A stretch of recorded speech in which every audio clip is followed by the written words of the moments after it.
All right, what's going on, guys? I wanted to go back over this trade and kind of break it down a bit more in depth because I think a lot of you guys kind of need to understand a little bit more about attacking and defending high resistance, low resistance. And this is a great example. And it's also a really good example of confirming your draw on liquidity. So if you guys didn't see, this was the trade that I took today. I have a full trade recap on it already. I'll pull up the executions really quick. So going back over this trade, basically we came down, we generated buy side liquidity at market open. We tapped into a monthly gap. I just had some retard tell me that we weren't out of a month delivering out of a monthly gap. I don't know what the fuck he's talking about, but anyway, we tap into this monthly gap. We get a 5-minute inversion. We have generated buy side resting below a 30-minute gap. So I want to see price go higher. Now, this is where a lot of people got thrown off and why they didn't take this trade. And there's two reasons. Number one, if we look over at ES, what is ES doing? ES is actually in a 30-minute gap. That was one reason why a lot of people didn't take it. And then the second reason they didn't take it was because, as you could see, ES did leave previous week's low and never took it out. So those are two reasons. And I want to break down why I was fine with taking the trade regardless of those two things. So the first thing here is we're going to go over this 30-minute gap. Now, as you can see, starting off on the higher time frame, what did we do overnight? We obviously dumped like crazy. We had a huge sell-off. 4-hour was extremely bearish, and I figured at this point coming into the morning that the main draw on liquidity was going to be this monthly gap right here, right? So as you can see, market opens up. We end up edging this 30-minute gap. We come up, we leave this relative equal high with a 30-minute. We come down, we manipulate into the monthly gap. So this is telling me that this is going to be a strong draw on liquidity. Why? We left relative equal highs resting below an unmitigated gap. We're delivering out of a monthly gap. We have low resistance liquidity, and we are just we're so extended to the downside. We're obviously going to be due for some type of retracement. So if we get a clear flip out of this monthly gap, I'm willing to take this trade because I know this is a good short-term target. Now, ES, same thing here. ES comes down, takes out sell side, does not take out previous week's low, does get this flip to the upside. Now, why did I want to take this right here? So again, a lot of people are going to be hesitant because they see ES is in this 30-minute gap, but you have to look at ES on the higher time frame and look at where it would likely want to trade towards. So we look at this 4-hour. ES never tapped this 4-hour. You can see that it left, so it has an unmitigated or unfilled 4-hour. It has London high resting literally right below it. And then on top of that, if you actually go down to the lower time frames, we have a set of equal highs if you put the indicator on. Equal highs resting below all of this. So we have an unfilled 4-hour on ES, two sets of equal highs, and London high. So what is this going to be? This is obviously low resistance liquidity. Low resistance liquidity here as well. We have relative equal highs here, equal highs, unmitigated 4-hour. Now, what is high resistance and what is low resistance? Low resistance liquidity is just liquidity that's easy to grab. So what is an example of low resistance liquidity? It's going to be trend line liquidity. So you could see kind of like this technically. It's trend line liquidity right here. None of this has been taken out. It's going to be your relative equal highs. It's going to be your relative equal lows, your equal highs, your equal lows, just anything that's easy to grab. So if you look at price right here, where do you think it's going to go? Do you think it's going to go up and take these equal highs into the unmitigated higher time frame gap, or do you think it's going to reverse all the way down to previous week's low? This is going to be looked at as more of high resistance, especially on NQ, because it's reacting out of a monthly gap. It's very, very unlikely that price is going to come all the way back down before it at least comes up, takes out this low resistance right here. What makes this low resistance? We have relative equal highs, we have trend line liquidity, we have an unfilled gap, and it's just easy to obtain. You see over top of this, right? Trend line liquidity. This is all easy to grab liquidity. And price is going to go where it's easier to grab orders. Do you think it's easier to grab orders and flip all the way down and come back down? How many points would this be? Do you think it's easier for price to reverse down 200 points, or do you think it's going to be easier to at least push up here less than 100 points? Think about it, okay? Now going over to ES, again, this was the reason why people faded this trade.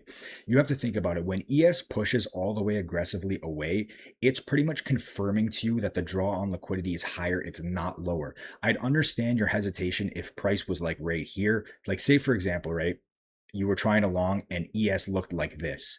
That makes 100% sense. I understand at this point because you're like, okay, we're clearly rejecting higher.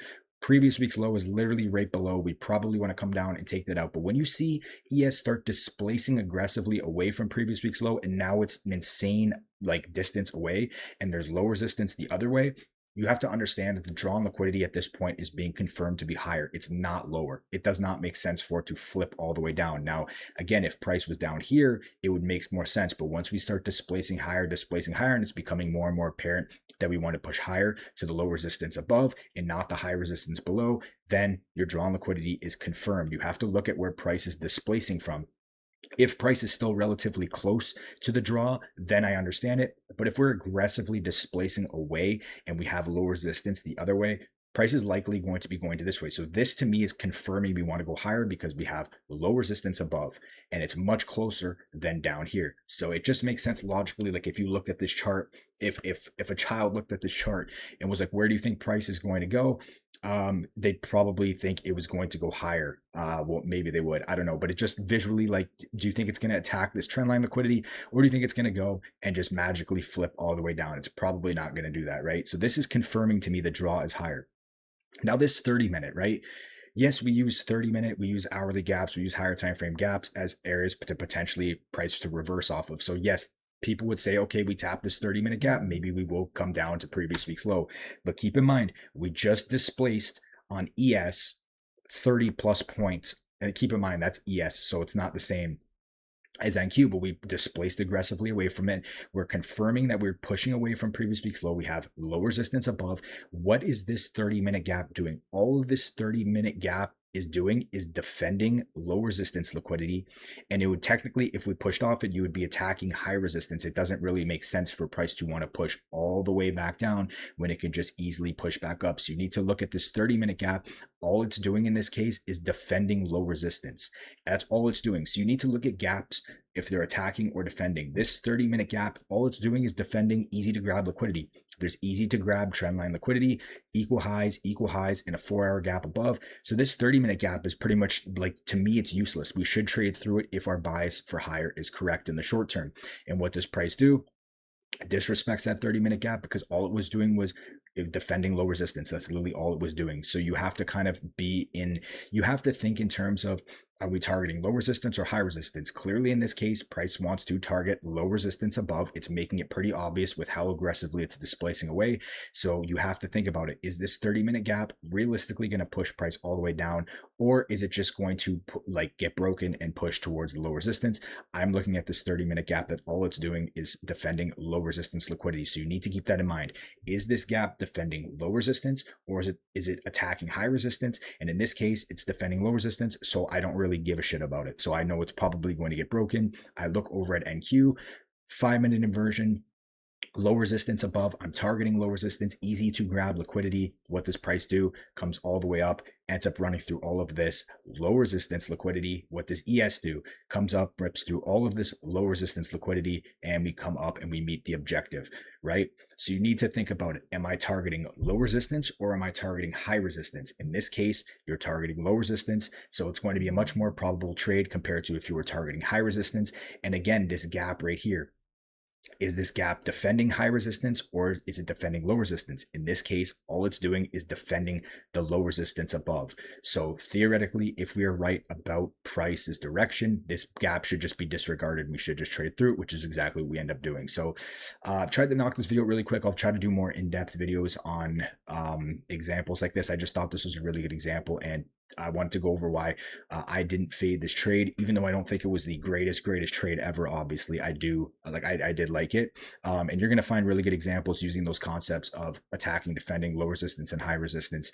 I'm gonna make more videos on them. I just wanted to do it on this example today, just because it's fresh and people will remember it. So anyway, if you guys have any questions, drop them in the comments. Join the Discord, links in the pinned comment. Code LukeX on Alpha, top one, funded next. Go grab a rapid daily if you guys want one. Let me know what you guys think of those as well. And that's it for me. Talk to you guys later. Be back at it with some videos this weekend. Peace.